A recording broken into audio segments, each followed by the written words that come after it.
두 주간이네요, 그렇죠? 예.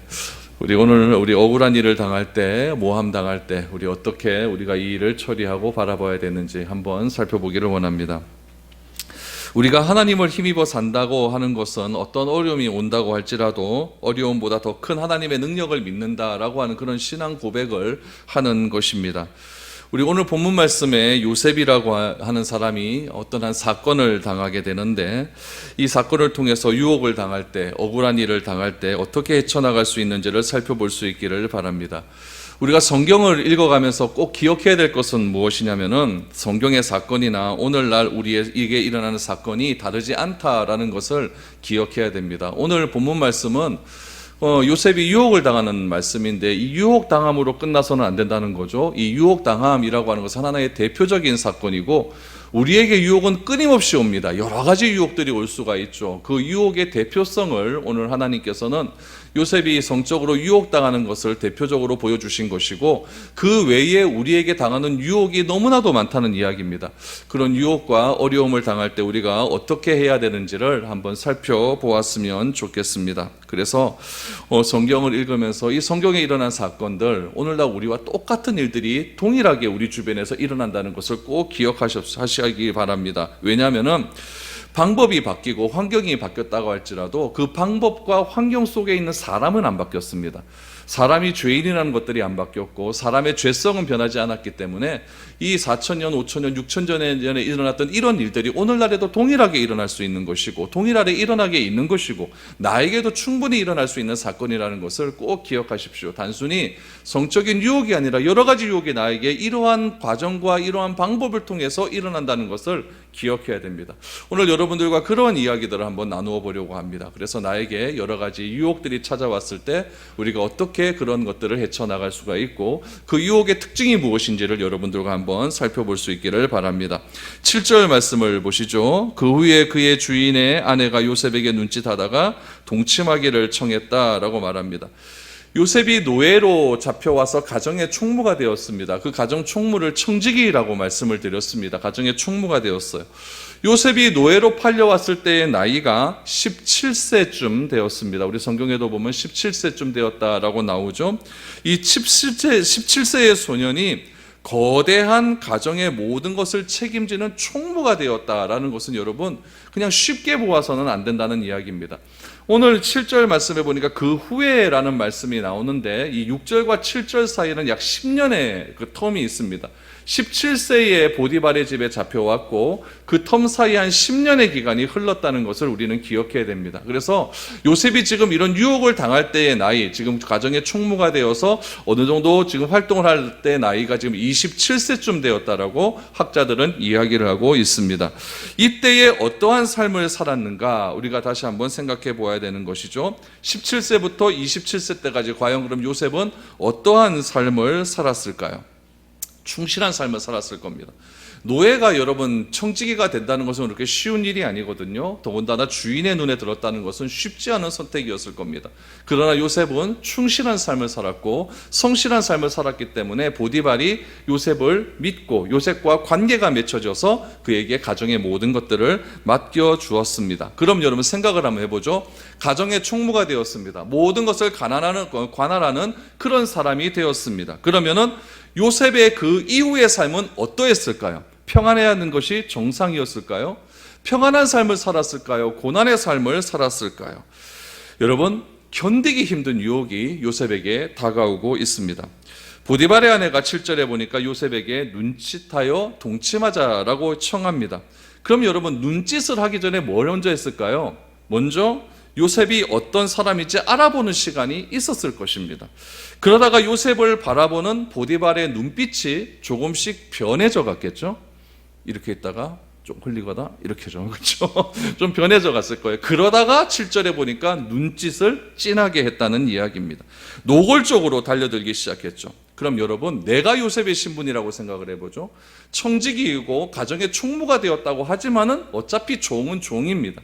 그럼 종의 신분에서 자기보다 높은 주인의 여자가 나에게 와서 이러한 유혹을 했다라고 하면 여러분들 이거는 거절하기가 굉장히 어려운 상황입니다. 왜냐하면은 나와 똑같은 신분의 여자가, 다시 말하면 노예의 신분의 여자가 나에게 왔다고 하면 됐다고 막 하면서 아주 차갑게 대하는 것은 쉬운 일이겠지만은, 집의 안주인이 이러한 행동을 했다라고 하는 것은 요셉의 처지에서 보면은 요셉의 표정, 요셉의 말 한마디, 요셉의 행동 하나하나가 얼마나 그 여자를 대했을 때 조심스럽게 대해야 되겠습니까?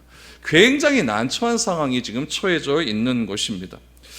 이런 보디발의 아내의 유혹을 통해서 우리는 이 땅에 왜 이렇게 유혹이 많은지를 우리가 먼저 한번 생각을 해보아야 됩니다. 그러면은 이 보디발의 아내는 왜 요셉을 유혹을 했을까요? 지난주에 말씀드렸다시피 오늘 이 본문의 사건은 하나의 복선이 깔려 있다고 말씀을 드렸습니다. 6절에 보니까 요셉을 어떻게 표현하고 있냐면은 이렇게 이야기하죠. 6절 하반절에 요셉은 용모가 빼어나고 아름다웠더라 라고 말을 하고 있습니다.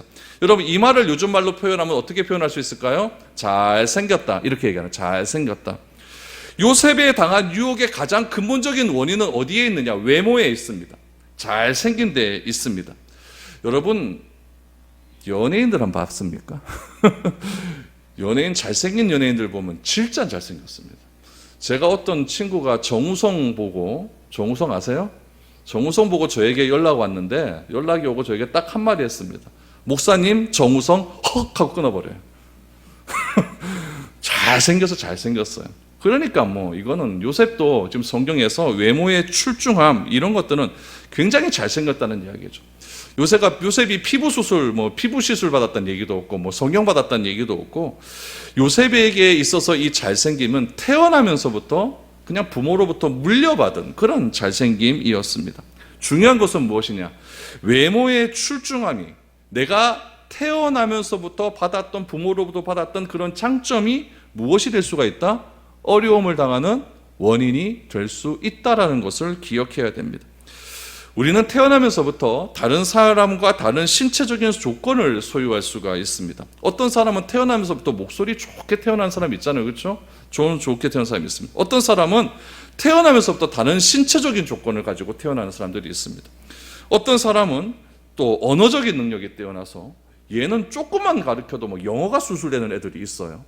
또 어떤 사람은 태어나면서부터 수학적인 능력이 너무너무 태어나서 나는 암만 해도 안 되는데 얘는 조금만 가르쳐주면 수학적인 계산 능력이 굉장히 뛰어난 사람들이 있다는 이야기입니다. 이것은 여러분 하나님께서 우리에게 주신 놀라운 축복일 수 있습니다. 또 다른 그런 육체적인 능력을 가지고 하나님께 헌신할 수 있는 그런 동기가 될 수가 있는 거예요. 그러나 다른 쪽에서 생각해보면 어떻게 생각할 수가 있냐면은 이것이 유혹을 받는 동기가 될 수가 있다라는 것을 우리는 기억해야 됩니다. 그래서 참으로 지혜로운 사람들은 자신이 가진 재주를 숨길 줄 아는 그런 겸손함들이 늘 있었습니다. 빈수레가 요란하다라고 하는 그런 말이 있지 않습니까? 아무것도 없는 사람은 모든 일에 과대 포장을 잘합니다. 그러나 지혜자는 자기의 재주를 가릴 줄도 알고 자기의 재주를 숨길 줄도 아는 그런 겸손함이 있었습니다. 그럼 그리스도인은 어떻게 살아가야 될까요? 그리스도인은 남들보다 뛰어난 재주를 가졌을 때, 또 태어나면서부터 아주 좋은 능력을 가지고 태어났었을 때, 또 내가 살아가면서 여러 가지 노력과 여러 가지 또 힘씀을 통해서 좀 남들보다 우위적인 그런 지위를 가졌을 때 어떻게 처신을 해야 될까요? 그리스도인은 예수님께서 이렇게 말씀하셨습니다. 너희는 세상의 빛이다 라고 말씀하시면서 이 빛은 어두움 가운데 가리워질 수가 없다라고 말씀을 합니다. 무슨 말이냐면은 그리스도인은 모든 일에 최선을 다해야 된다는 거예요. 최선을 다하는 삶을 살다 보면 드러나게 되어 있습니다. 드러남이 있어요. 그러나 나의 최선을 다하는 삶의 결과로 다른 사람이 불편해질 수도 있고, 나의 최선을 다하는 그런 결과로 무엇이 될 수가 있냐면 시험거리도 될 수도 있고, 나의 최선을 다하는 결과로 내가 유혹을 당하는 유혹의 원인이 될 수도 있다는 것을 항상 기억을 해야 됩니다. 그러므로 하나님께서 나에게 무엇인가 특별한 것을 주셨다, 하나님께서 나에게 무엇인가 특별한 재능을 주시고 은사를 주셨다라고 하면은 그 하나님이 주신 남다른 은사를 지속적으로 사용하기 위해서 너무나 간단합니다. 딱 하나 잘하셔야 돼요. 기도해야 됩니다. 교회에서 무슨 말만 하면 하나님, 예수님, 기도 아닙니까? 그렇죠? 이게 너무나 당연시되는 말이지만 이 당연시되는 말조차도 안 되기는 것이 문제가 되는 것 아니겠습니까? 하나님이 나에게 무엇인가 특별한 은혜를 주셨다, 하나님께서 나에게 무엇인가 남다른 재능을 주셨다고 한다면 늘 언제나 끊임없이 기도하는 그런 자세가 필요하다는 이야기입니다. 왜 그렇습니까? 내 능력으로는 나를 지킬 수 있는 능력이 없기 때문에 그렇습니다. 내 능력은 나의 재능을 다 발휘할 수 있는 능력도 나에게 없기 때문에 그렇습니다. 우리 그리스도인들은 세상 사람처럼 감출 수도 없습니다. 모든 것이 다 드러납니다. 그래서 중요한 것은 하나님이 나에게 무엇인가를 주셨다라고 하는 그 재주를 내 것으로 여겨서는 안 된다는 이야기입니다. 이것을 성경에서는 무엇이라고 이야기하냐면 청지기적 삶을 살아라라고 이야기를 하죠. 오늘 본문 속에서도 요셉은 청지기의 삶을 살았습니다. 자기 주인의 모든 것을 다 관할하는 재산, 그 능력을 소유하게 되었습니다. 그 당시에 청지기는 어떤 그런 직무가 있었냐면은 일단 주인의 재산을 잘 관리해야 됩니다. 또 하나는 무엇이냐면 주인의 재산을 늘려야 됩니다. 이런 그 사명을 가지고 있어요. 그래서 이 주인의 재산을 잘못 관리해서 그 주인의 재산이 막 반토막이 난다거나 주인의 재산이 자꾸 없어지게 되면은 청지기적인 자격이 박탈이 돼요. 하나님께서 나에게 재주를 주셨습니다. 하나님께서 나에게 은사를 주셨다고 한다면 그것이 내가 청지기적 사명을 가지고 가서 그 재능이 자꾸 발달될 수 있도록, 자꾸 선한 곳에 사용될 수 있도록 내가 끊임없이 기도하며 발달시켜야 된다고 하는 그런 마음이 우리 가운데 있어야 됩니다. 그러면서 딱 하나 주의해야 될 것, 자랑하지 말라는 것이죠. 왜요? 청지기가 가지고 있는 재산은 내 것이 아니기 때문에 그렇습니다. 누구 겁니까? 주인의 것이죠. 그래서 하나님께서 나에게 주신 재능과 모든 능력도 내 것이 아니고 나는 것을 관리하고 더욱더 성장시키려고 하는 그런 은혜가, 그런 자격이 나에게 주어졌기 때문에 내 것이 아닙니다. 자랑해서는 안 됩니다. 그래서 남다름을 내가 가지고 있다고 한다면 사탄은 끊임없이 내가 가지고 있는 것을 내가 가지지 못한 사람에게 유혹하며 다가간다는 것을 기억해야 됩니다. 이런 유혹의 원인은 결국 요셉은 뭐 했기 때문에? 잘생겼기 때문에 그렇습니다. 잘생긴 게 죄는? 아닙니다. 그러나 그 잘생김이 유혹의 동기는 될 수가 있다. 나에게도 하나님께서 무엇인가 주신 것이 있을 겁니다. 여러분들에게도 무엇인가 특별한 것을 주신 것이 있을 것입니다. 그것을 잘 관리하십시오. 그러나 그 관리함에 있어서 내가 기도함으로 관리해서 그 관리함이 서투르게 관리가 되어 나로 하여금 그 재능 때문에 시험당하거나 모함당하거나 유혹을 당한 일이 없도록 우리가 항상 조심해야 될 필요성이 여기에서 나온다는 것을 기억해야 됩니다. 요셉은 잘 생겼습니다. 그래서 남들에게 많은 주목을 받는 그런 위치에 있었습니다. 그러자 사탄은 그 잘생김을 이용해서 누구에게 갑니까? 보디발의 아내에게 가고 그 아내는 요셉에게 유혹을 하기 시작을 합니다. 어떻게 유혹을 했을까요? 8절과 9절을 보십시오. 요셉이 거절하며 자기 주인의 아내에게 이르되 내 주인이 집안의 모든 소유를 간섭하지 아니하고 다 내 손에 위탁하였으니 이 집에는 나보다 큰 이가 없으며 주인이 아무것도 내게 금하지 아니하였어도 금한 것은 당신뿐이니 당신은 그의 아내임이라. 그런즉 내가 어찌 이 큰 악을 행하여 하나님께 죄를 지으리까? 라고 말합니다. 지금 요셉은 그 유혹을 받겠다는 겁니까? 안 받겠다는 겁니까? 거절하는 거죠. 이 거절하는 것에 두 가지의 이유를 댑니다. 첫 번째 이유는 무엇이냐면 누구와의 신뢰관계일까요? 주인 보디갈과의 신뢰관계입니다. 지금 요셉의 나이는 27세쯤 되었습니다. 그러면은 27세의 장성한 청년이 이런 유혹을 이겨내는 것은 쉽지 않은 일입니다.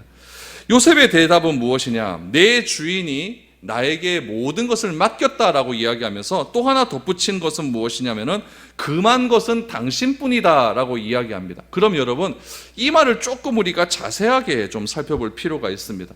요셉에게 보디발이 가정의 총무가 되어라 라고 이야기합니다. 그러면서 주의사항 1, 2, 3, 4, 5, 6, 7, 8, 9, 10 쭉 얘기합니다. 그리고 제일 마지막에 내 마누라는 건드려서는 안 돼. 이런 얘기 했을까요? 안 했을까요? 했을까요? 안 했을까요? 이야기는 안 합니다. 왜 안 했을까요? 당연한 거니까요. 그것이 도덕적인 거니까요. 안 하는 거예요. 그것은 일상생활에서 통용되는 윤리적인 일이기 때문에 그랬습니다. 그래서 왜 보디발이 요셉에게 그 이야기는 안 했는가? 무슨 관계가 되어 있기 때문에 보디발과 요셉은 신뢰의 관계가 되어 있기 때문에 이건 당연한 것이기 때문에 그런 이야기는 안 하는 거죠. 그래서 요셉은 주인의 신뢰를 무너뜨리는 일은 나는 못하겠다라는 이야기입니다. 두 번째, 그럼 보디발과 요셉과의 이 신뢰 관계를 지킬 수 있는 근거는 어디에 있는가? 바로 하나님에게 있었습니다.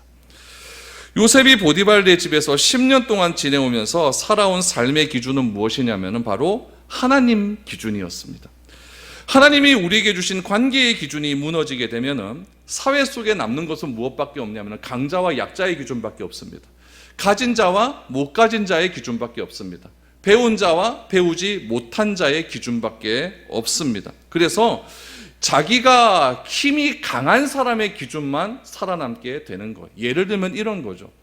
동성애가 지금 막 합법화되려고 막 하는 그런 움직임이 보이지 않습니까? 동성애를 하지 말라고 하는 기준은 어디에 적혀 있냐면 성경에 적혀 있습니다. 그러면은 이 성경에 적혀 있는 이 기준은 우리가 지켜야 됩니다. 근데 만약에 이 성경에 적혀 있는 이 동성애의 기준이 무너지게 된다면은 누구의 기준이 더 낮아지게 될까요? 사람의 기준은 더 낮아지게 됩니다. 동성애 해도 된다라고 이야기합니다. 그래서 요즘 하는 말이 뭐냐면 동성애도 뭐가 있다고 얘기하면 인권이 있다라고 이야기합니다. 동성애는 잘못된 거죠. 그러나 동성애자도 우리가 구원해야 될 구원의 대상이면 틀림없는 사실 아니겠습니까? 그런데 지금 세상 속에서 어떻게 얘기하면 동성애도 하나로 인정을 해줘야 된다 그러면서 화장실을 3개로 만들자는 얘기도 나오지 않습니까? 뭔 말인지 몰라요? 남자, 여자, 중간에 있는 이상한 사람 이렇게 이상한 사람 이랬다면 큰일 나는데 하여튼 그렇게 만들자는 이야기도 나오지 않습니까? 그러니까 하나님의 기준이 무너져 버리면 누구의 기준도 무너진다? 사람의 기준도 다 무너진다는 거예요. 그러면 사람의 기준을 정하는 사람은 누구겠습니까? 강자가 남아요. 그래서 강자와 약자가 남게 되는 거고 배운 자와 못 배운 자가 남게 되는 거고 가진 자와 못 가진 자만 남게 된다는 이야기입니다. 오늘 요셉이 지금 보디발의 아내에게 이렇게 이야기하는 이유는 무엇이냐면은 하나님의 기준이 있다는 이야기죠. 그 하나님의 기준을 무너뜨림을 통해서 사람의 기준이 더 떨어지는 것을 나는 못 보겠다라고 하는 이야기입니다. 그 사람의 기준, 결국 보디발의 관계를 나는 못 깨뜨리겠다. 누구의 근거에서? 하나님의 근거에서 지금 그 얘기를 하고 있는 것이죠. 그래서 하나님과의 관계 속에서 우리가 모든 것을 생각하게 되면 내 안에 어떤 능력이 나타나냐면 죄를 이길 수 있는 능력이 나타나게 되는 것입니다. 여러분, 우리가 코로나를 두려워하는 이유가 무엇입니까? 코로나 자체가 두려운 것이 아니라 우리 안에 코로나를 이길 수 있는 항체가 없는 것이 두려운 것 아니겠습니까? 마찬가지로 죄가 두려운 것은 무엇이냐면 죄를 이길 수 있는 힘이 내 안에는 없기 때문에 그렇습니다. 그 힘은, 그 항체는 어디서부터 들어오느냐? 하나님과의 나와의 철저한 관계 속에서 들어오게 된다라는 것을 이야기하는 거죠. 요셉은 보디발 집에 들어온 이후로 보디발의 눈치 안 봤습니다. 보디발의 아내의 눈치 보지 않았습니다. 자기보다 먼저 들어온 노예 선배들의 눈치 보지 않았습니다. 요셉이 보디발의 집에 들어온 이후로 오로지 가졌던 기준은 누구의 기준으로 보았느냐? 하나님의 기준으로만 봤습니다. 하나님의 기준으로 보디발을 대했고 하나님의 기준으로 보디발의 아내들을 대했고 하나님의 기준으로 자기의 동료들을 대하며 살아갔다는 이야기죠. 따라서 요셉의 이 한마디는 하나님을 모르는 한 여인에게 하나님이 누구신지를 온전히 드러내는 믿음의 행위였습니다. 우리가 늘 얘기하는 게 하나님 세상 속에서 하나님을 드러내는 삶을 살게 하옵소서. 어떻게 하면 하나님을 드러내는 삶을 삽니까? 누구의 기준? 하나님의 기준이 우선될 때 하나님의 삶은 우리의 삶은 완전히 하나님을 드러내는 삶이 될 수 있다는 이야기죠. 요셉이 말하는 이 선언은 오늘 본문에서 하는 이 성적인 유혹만 이야기하는 것이 아니에요. 금전적인 유혹도 있을 수 있죠. 권력의 유혹도 있을 수 있죠. 모든 그런 유혹 앞에서 나는 죄를 짓지 않겠다라고 하는 그런 선언입니다. 하나님께서 대표적으로 오늘 이 사건을 통해서 우리에게 보여주시고 있는 것이지 실제적으로 우리는 여러 가지 유혹 속에서 우리는 살아가고 있습니다. 얼마나 권력의 유혹 속에서 우리가 살아가고 있습니까? 얼마나 돈 벌겠다고 하는 그런 유혹 속에서 살아가고 있습니까? 그런 유혹 속에서 우리가 해야 할 것은 무엇이냐면은 나는 죄를 짓지 않겠다.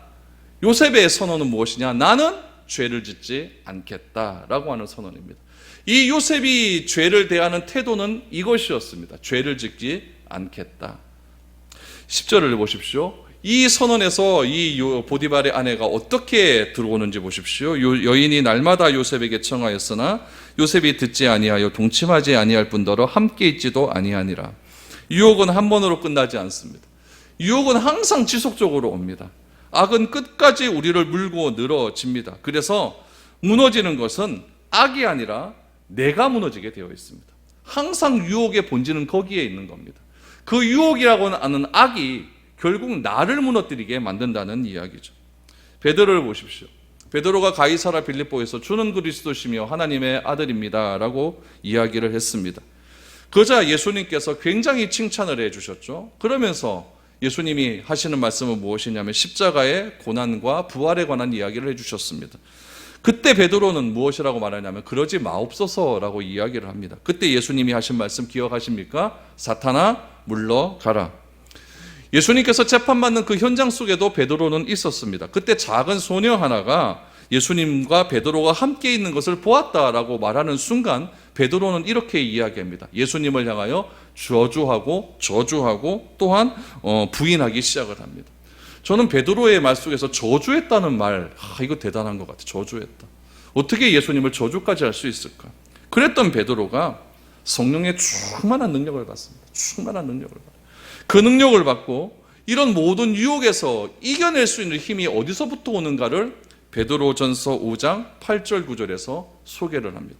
우리 베드로전서 5장 8절 9절 말씀을 한번 보시기 바랍니다. 같이 읽어보죠. 시작. 근신하라 깨어라 너희 대적 마귀가 우는 사자같이 두루 삼기며 삼킬 자를 찾나니 너희는 믿음을 굳건하게 하여 그를 대적하라. 이는 세상에 있는 너희 형제들도 동일한 고난을 당하는 줄 알미라. 중요한 것은 9절 말씀입니다. 세상에 있는 너희 형제 자매들 모든 사람들도 동일한 고난을 당한다라는 이야기입니다. 베드로처럼 시험 많이 당한 사람 어디 있습니까? 베드로처럼 유혹 많이 당한 사람 어디 있습니까? 그 베드로가 고백한 내용은 무엇이냐면은 너희들도 믿음의 고백하고 난 다음에 사탄아 물러가라 이런 거 당할 수 있다라는 이야기입니다. 너희들도 어려움 당할 때 나는 예수님 모른다 이런 유혹 당할 수 있다라는 이야기죠. 왜 그렇습니까? 사탄이 우리를 유혹하기 위해서 우는 사자와 같이 그렇게 삼킬 자를 참고 찾기 때문에 그렇다는 이야기입니다. 그래서 믿음에 굳게 서서 그 유혹의 대상인 악을 대적하라라고 이야기를 합니다.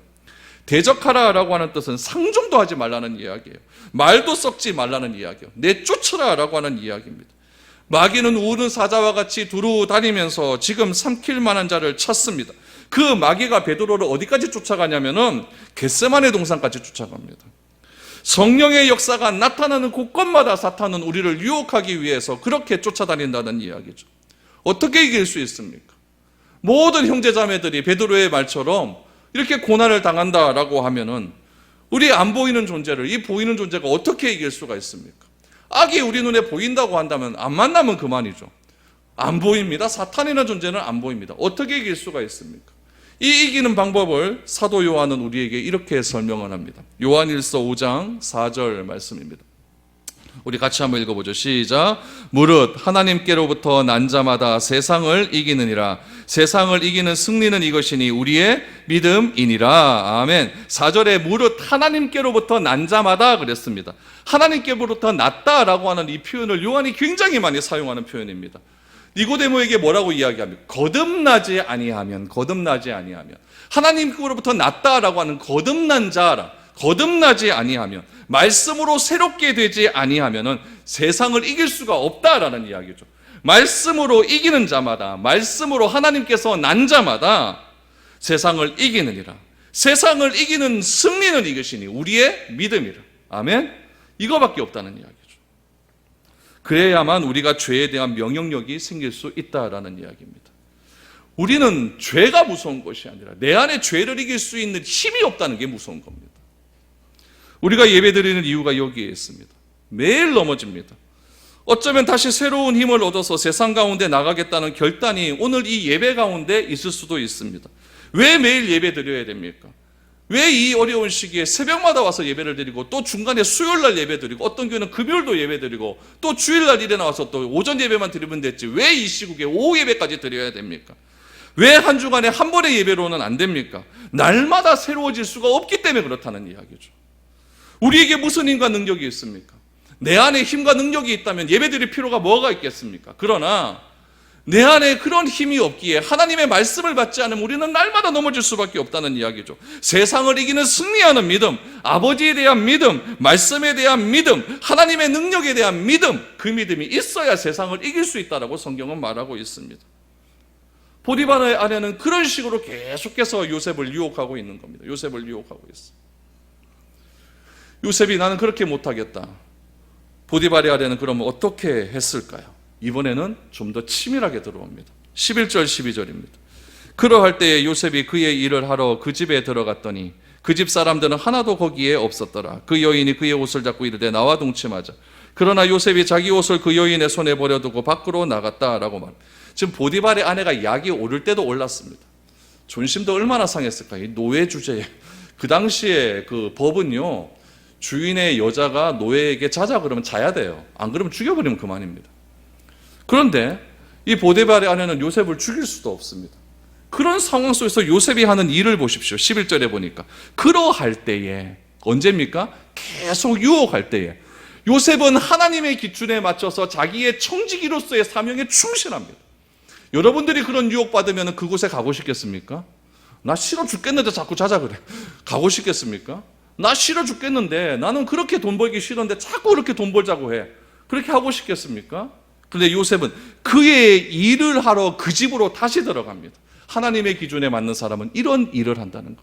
직장에서 이렇게 일을 한다는 거죠. 남의 눈치 보고 일하는 것이 아니라 최선을 다해 하나님의 기준에 맞춰서 그렇게 일을 한다는 이야기입니다.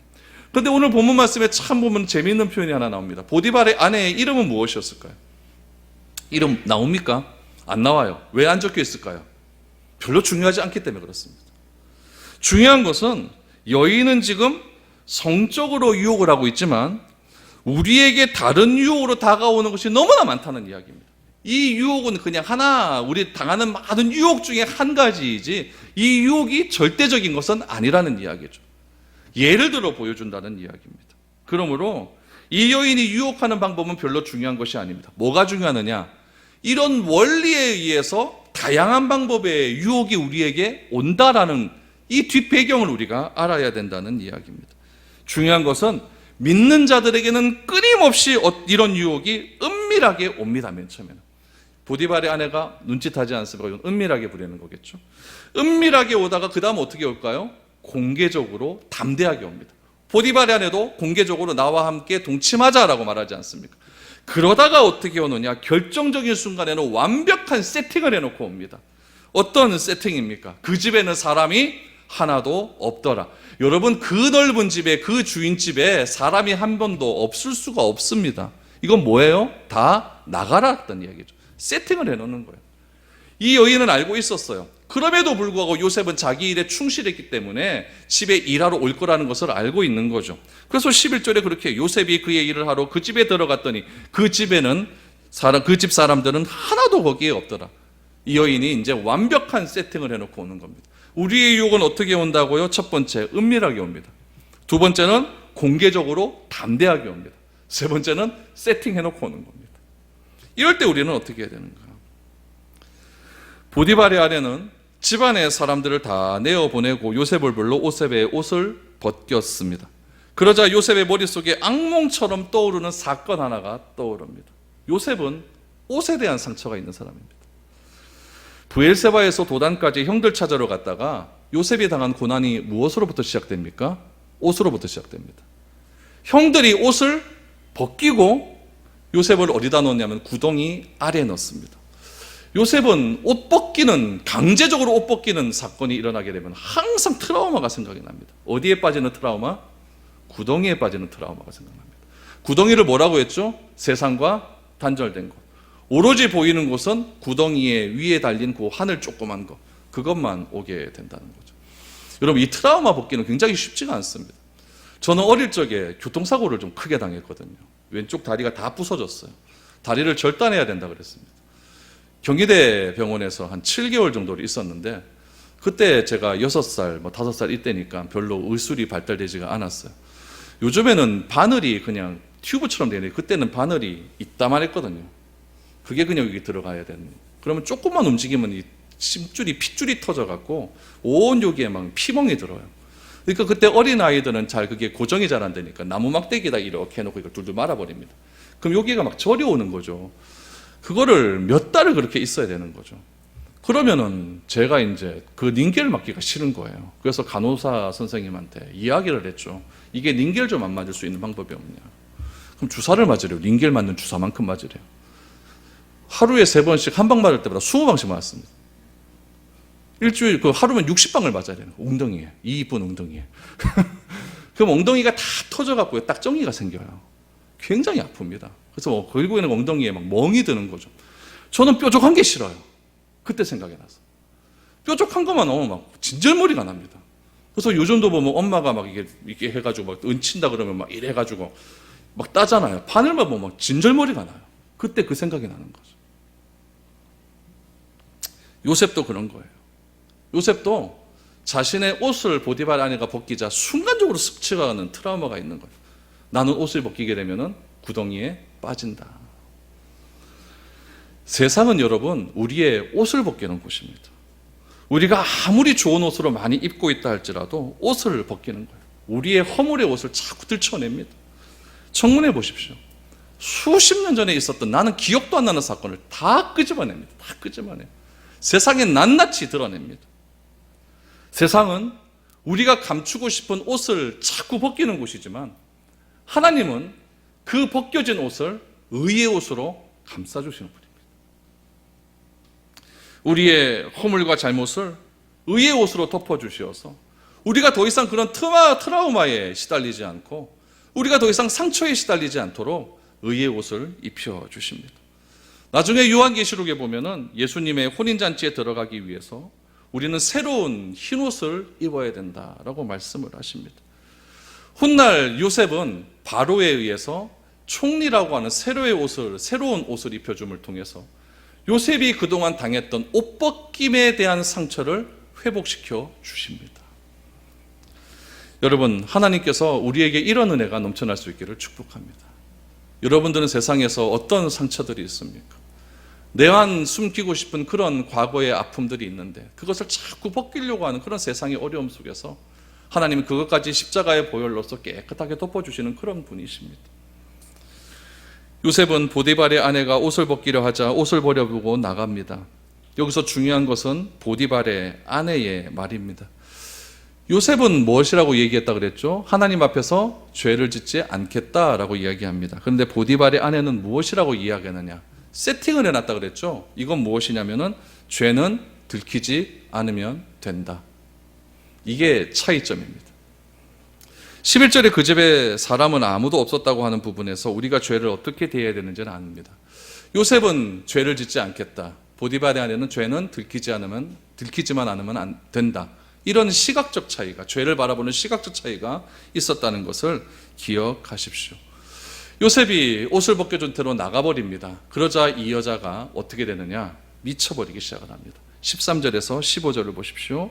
그 여인이 요셉이 그의 옷을 자기 손에 버려두고 도망하여 나감을 보고 그 여인의 집사람들을 불러서 그들에게 이르되 보라, 주인이 히브리 사람을 우리에게 데려다가 우리를 희롱하게 하는도다. 그가 나와 동침하자고 하고자 내게로 들어오므로 내가 크게 소리를 질렀더니 그가 나의 소리 질러 부름을 듣고 그의 옷을 내게 버려두고 도망하여 나갔느니라 하고 라고 말합니다. 보디발의 아내가 지금 사람들에게 하는 말이 참 뻔뻔하다는 느낌이 들지 않습니까? 여기서 우리가 알아야 될 것 하나, 세상이 믿음의 사람들을 어떻게 대하는지를 알아야 합니다. 여기서 진정한 모함의 수법들이 다 드러납니다. 세상은 내 뜻대로 되지 않을 때 이런 방식대로 일을 하게 됩니다. 지금 이 여인이 자신의 뜻대로 되지 않자 첫 번째로 한 일이 무엇이냐면은 적대감을 불러일으킵니다. 이건 뭐냐면은 편을 나눈다는 이야기죠. 이 여인이 요셉이 나가버리니까 어떻게 하냐면 자기 손에는 증거가 하나 있습니다. 빼도 박지 못하는 옷이라는 증거가 있어요. 그러면서 소리를 지면서 집 밖에 있던 모든 자신의 하인들을 다 불러 모읍니다. 그러면서 하는 얘기가 무엇이냐면은 14절 말씀해 보니까 집사람을 불러서 그들에게 이르되 주인이 히브리 사람을 누구에게 데려왔다? 우리에게 데려오고 우리를 희롱하게 하는도다. 무슨 말입니까? 요셉 한 명, 요셉 외의 사람은 우리라고 합니다. 그럼 요셉 때 우리가 편이 갈리는 거예요. 어떻게 편이 갈리느냐? 이 여인이 편을 갈라놓는 거죠. 주인이 히브리 사람을 데려온 거예요. 히브리 사람은 천한민족 아닙니까?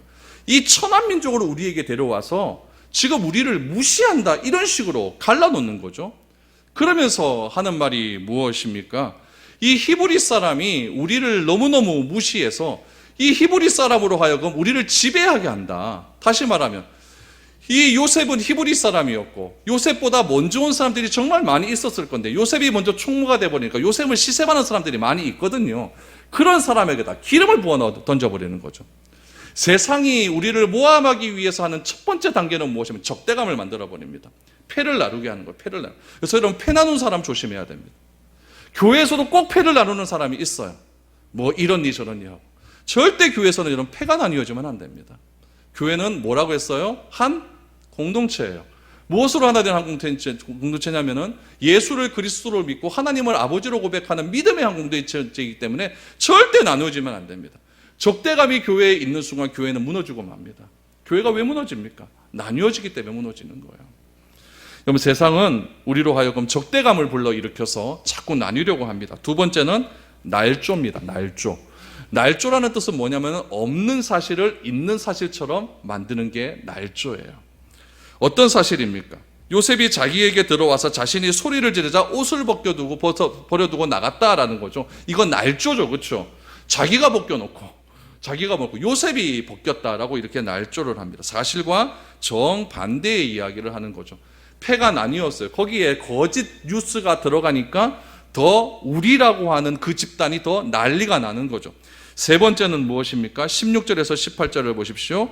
그의 옷을 곁에 두고 자기 주인이 집으로 들어오기를 기다려 이 말로 그에게 말하여 이르되 당신이 우리에게 데려온 히브리 종이 나를 희롱하려고 내게로 들어왔으므로 내가 소리 질러 불렀더니 그가 그의 종을 내게 버려두고 그의 옷을 내게 버려두고 밖으로 도망하여 나갔나이다. 세 번째는 무엇입니까? 선전하고 선동하는 겁니다. 선전과 선동. 보디발이 아내가 주인이 돌아오기를 기다렸다라고 했습니다. 여러분, 이 정도 되는 여자가 주인이 돌아오기를 기다렸을 때 뭐 어떤 일을 하면서 기다렸을까요? 전화 다 돌렸겠죠. 그렇죠? 세상에 전화 다 돌렸겠죠. 그러면서 기다리는 거예요. 그러면서 남편이 들어오자 날조된 사실을 지금 정말 사실처럼 날조된 이야기를 사실처럼 이야기를 합니다. 그래서 어떤 재판 결과가 나오더라도 내게는 옷이라고 하는 증거 하나 있으니까 이 증거로 요셉을 억울한 모함에 빠뜨려서 누명에 뜯어서 제거가 될 수 있도록 그렇게 만들어 버리는 겁니다. 여기서 중요한 사실이 하나 있습니다. 재미있는 사실이 있어요. 이 정도 되면 여러분 요셉이 변명이라도 해야 되잖아요. 요셉은 말 한마디 하지 않습니다. 예수님이 재판받으실 때 말하지 않는 것과 똑같습니다. 우리가 살아가는 시대는 모함의 시대를 살아갑니다. 나도 모함받을 수 있고 여러분도 모함받을 수 있습니다. 그러면 억울한 일을 당합니다. 악한 세상 속에서 억울한 일을 당하지 않는 사람이 어디 있겠습니까? 이럴 때 요셉은 뭐 했느냐? 단 한마디의 말도 하지 않습니다. 왜 말하지 않았을까요? 19절 20절을 보십시오. 그의 주인이 자기의 아내가 자기에게 이르기를 당신의 종이 내게 이같이 행하였다 하는 말을 듣고 심히 노한지라. 이에 요셉의 주인이 그를 잡아 옥에 가두니 그 옥은 왕의 죄수를 가두는 곳이었더라. 요셉이 옥에 갇혔으나. 보디발이 아내로부터 모든 이야기를 듭니다. 그리고 뭐라고 이야기하냐면은 그의 감정이 나타나는데 19절 하반절에 보니까 심히 노했다라고 말합니다. 요새 지금 보디발이 자기의 아내의 말을 듣고 화를 냈다고 하는데 그 화는 누구에게 냈을까요? 1차적으로 요셉에게 냈을 겁니다. 그러나 2차적인 화는 누구에게 냈을까요? 이런 아내에게 내는 거고 이런 아내와 같이 사는 자신에게 내는 화입니다. 그런 화를 낼 때에 요셉은 말 한마디 않았어요. 왜 말하지 않았을까요? 여기서 끝내겠다는 이야기입니다. 말을 하면 여러분 대법원도 우리가 자꾸 재판 가면 3년 4년 끌잖아요. 이건 해보겠다는 이야기죠. 요셉도 계속 재판하면 무죄가 입증이 되긴 되겠죠. 그러나 그 과정은 뭐가 됩니까? 요셉은 여기서 끝내겠다는 이야기예요. 그 끝냈기 때문에 요셉이 어디로 들어갑니까? 감옥에 들어갑니다. 감옥에 들어가요. 그런데 이 감옥에 들어간 사건을 하나님께서 이상하게 표현을 하십니다. 23절 말씀을 보십시오. 간수장은 그의 손에 맡긴 것을 무엇이든지 살펴보지 아니하였으니 이는 여호와께서 요셉과 함께 하심이라. 여호와께서 그를 범사에 형통하게 하셨더라라고 말합니다. 여호와께서 요셉과 함께 하셨다라고 말합니다. 함께 하셔서 간 곳이 어디예요? 감옥이에요. 세상에 감옥 가고 싶은 사람 어디 있겠습니까? 아무리 죄를 많이 지어도 여러분 집행유예로 나오기를 원하는 거지 감옥 들어가서 불구속으로 재판받기를 원하는 거지. 구속돼서 감옥 가고 싶은 사람 세상 천지에 없습니다. 그럼 여러분, 감옥에 간 것이 형통해진 결과입니까? 감옥에 간 것이 형통한 결과입니까? 그러나 성경은 무엇이라고 이야기하느냐? 하나님이 함께 하셨기 때문에 감옥에 들어갔다라고 이야기합니다. 무슨 말이냐? 교통사고가 났습니다. 교통사고가 나서 차는 박살이 났어요. 근데 나는 하나도 안 다쳤어요. 그럼 여러분 뭐라고 이야기합니까? 믿는 사람들은 하나님께 감사하다고 얘기해요. 뭐가 감사해요? 교통사고 났는데. 왜 감사하다고 얘기합니까? 내가 안 다쳤으니까. 왜 안 다쳤다고 얘기해요? 하나님이 나와 함께 하셨어요. 그게 형통입니다. 오늘의 사건은 이런 의미입니다. 먼 훗날 오늘의 일을 알게 됩니다. 지나보면 알게 됩니다. 현재는 힘듭니다. 그러나 지나보면 그때 왜 이런 일이 있었을까? 요셉의 사건은 우리가 아니가 감옥에 들어간 것이 형통하다라고 알고 넘어가죠. 이거는 별로 형통한 일이 아닙니다. 그러나 여러분, 나중에 보니까 이 사건이 형통한 일이었고 하나님이 왜 요셉을 감옥에 보냈는지를 알게 된 사건이었다는 이야기. 어떤 어려움이 있습니까? 어떤 억울한 일이 있습니까? 어떤 누명 쓴 일이 있습니까? 여러분, 그 가운데도 하나님은 나와 함께 하시는 줄 믿으십시오. 함께 하시는 줄 믿는다면 그 시간 그 자체가 형통입니다. 형통의 의미는 장소적 의미가 아닙니다. 형통의 의미는 어떤 사건의 의미가 아닙니다. 형통의 의미는 누구와 함께 하느냐에 따라 달라진다는 이야기입니다. 형통은 하나님이 지금도 나와 함께 하시기에 높은 산이 거친들이 초막이나 궁궐이나 내 주에서 모신 곳이 그 어디나 하늘나라라고 내가 고백할 수 있는 겁니다. 이런 고백이 형통함의 의미입니다. 그러므로 형통함은 꼭 부함을 의미하지 않습니다. 형통함은 가난함을 의미하지도 않습니다. 부해도 하나님이 그곳에 함께하지 않으면 그건 형통한 일이 아닙니다. 요셉은 비록 우리가 다 가기 싫은 감옥에 들어가 있었지만은 요셉은 그 감옥 안에서도 하나님께서 함께 하셨기에 특별히 23절 말씀해 보니까 더 재미있는 사실은 무엇이냐면 여호와께서 그를 범사에 형통하게 하셨더라. 범사는 좋은 일, 나쁜 일 다 포함되는 겁니다. 감옥에 들어간 걸 우리의 시각으로 보면 나쁜 일이지만 그것조차도 형통하게 하셨다.